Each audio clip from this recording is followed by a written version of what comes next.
Сәлем достар, каналыма қош келдіңіздер. Бүгін сіздерге хит чизкейктің бірі испанский чизкейк дайындаймыз. Ең алдымен творожный сырға қантты саламыз, миксердің төменгі жылдамдығымен араластырамыз. Бұл чизкейктің дайындалуы өте жеңіл, тез жасалады. Қантпен араластырып болғаннан кейін жұмыртқаны біртіндеп араластырамыз.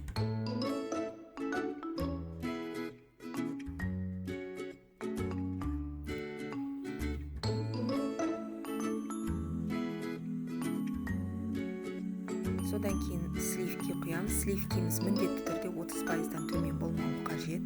Себебі чизкейкіміз дұрыс шықпауы қалады.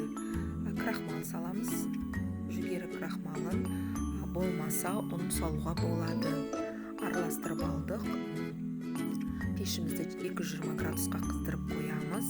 Ыдысым астына фольга, жанына пергамент қағазын қойып, осылай салып шықтым.